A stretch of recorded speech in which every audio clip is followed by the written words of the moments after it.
Kenapa tuh? Boleh janji. Nah ini sudah bisa lurus ya teman-teman. Tadi nggak bisa lurus sakit, harus kayak gini terus. Dan juga tadi harus digandul ya. Coba jalan sekarang deh. Ini tinggal lukanya aja teman-teman, jadi perlu istirahat kayak gini. Coba satu kotak dulu, ia boleh bantu kurangkan masalah lutut kaku, kebas, dan tak boleh bengkok sebab koyak meniskus. Tak perlu 3 kotak, satu pun sudah boleh rasa perubahan. Semoga Allah memberkati. Kalau kamu guna tapi masih tak berkesan, boleh terus hubungi khidmat pelanggan. Sapu sebelum tidur, gel ini akan meresap selama 8 jam dan baiki sendi lutut dari dalam. Ekstrak herba alami bantu rawat dari punca, lembut dan tak pedih. Guna secara konsisten, kamu akan rasa lutut makin fleksibel. Malah boleh jalan dan lari macam orang muda semula. Buat pesanan hari ini, kamu pasti akan bersyukur sebab buat pilihan yang betul. Kalau tak ada kesan, kami boleh pulangkan uang. Sekarang ada promosi diskon siap dengan penghantaran percuma. Cepat buat pesanan dan coba sekarang. Apabila usia semakin meningkat, ramai antara kita mula perasan pergerakan tubuh tidak sepantas dahulu.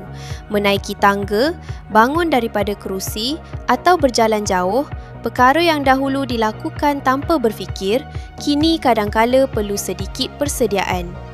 Ini adalah perkara yang biasa dialami oleh ramai orang apabila melangkah ke usia yang lebih matang.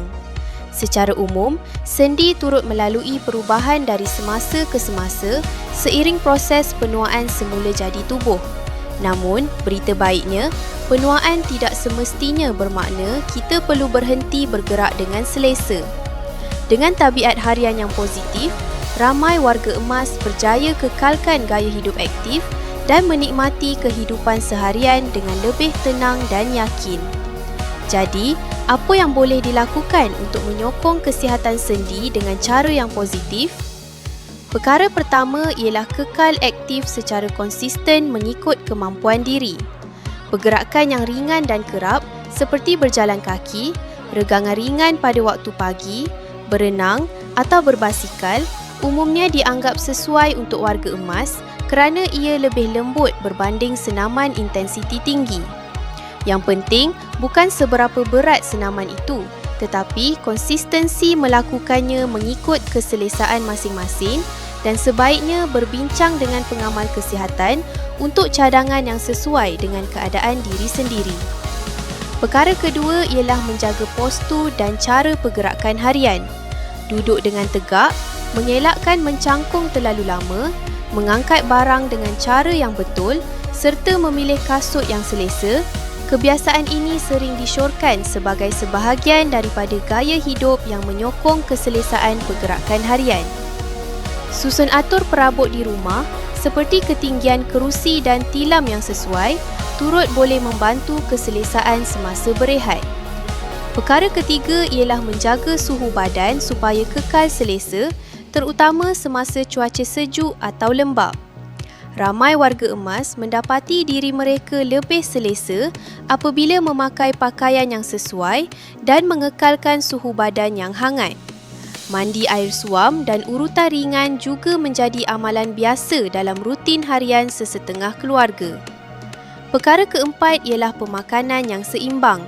Kalsium dan vitamin D umumnya dikenali sebagai nutrien yang berkaitan dengan kesihatan tulang dan boleh diperoleh daripada pelbagai sumber makanan harian seperti ikan, telur, susu, kekacang dan sayuran hijau. Selain itu, sumber protein yang mencukupi turut penting untuk mengekalkan kekuatan otot yang menyokong pergerakan sendi setiap hari. Sesetengah keluarga juga memilih untuk mengurangkan pengambilan makanan yang terlalu diproses dan menggantikannya dengan hidangan segar yang lebih semula jadi. Mengekalkan berat badan yang sihat turut sering dikaitkan dengan keselesaan pergerakan harian secara umum kerana beban tubuh yang lebih ringan bermakna kurang tekanan yang perlu ditanggung sepanjang hari. Perkara kelima dan sering dilupakan ialah kesihatan mental dan corak rehat yang baik. Tidur yang mencukupi dan fikiran yang tenang dipercayai turut menyumbang kepada rasa selesa tubuh secara keseluruhan. Meluangkan masa untuk aktiviti yang menggembirakan, berbual dengan keluarga dan rakan atau sekadar duduk santai pada waktu petang, semuanya boleh menyumbang kepada kesejahteraan diri.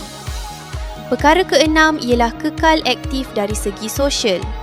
Ramai warga emas mendapati bahawa menyertai aktiviti berkumpulan seperti kelas senaman ringan bersama rakan sebaya, aktiviti komuniti di taman berdekatan atau sekadar berkumpul bersama jiran pada waktu petang turut memberi kesan positif kepada semangat untuk terus bergerak dan aktif. Sokongan sosial sering menjadi pendorong yang kuat untuk seseorang lebih konsisten dengan tabiat sihat mereka kerana adanya rakan seperjuangan menjadikan aktiviti harian terasa lebih menyeronokkan berbanding melakukannya seorang diri. Semua tabiat ini saling berkait antara satu sama lain sebagai sebahagian daripada gaya hidup sihat secara keseluruhan. Ini bukan tentang membuat perubahan besar dalam sekelip mata, tetapi tentang membina tabiat kecil secara konsisten dari hari ke hari mengikut kemampuan dan keperluan setiap individu. Usia hanyalah nombor dan dengan gaya hidup yang seimbang, ramai warga emas hari ini terus aktif, ceria dan menikmati setiap detik kehidupan mereka, bermain bersama cucu, berkebun, bersiar-siar atau sekadar berjalan santai bersama keluarga.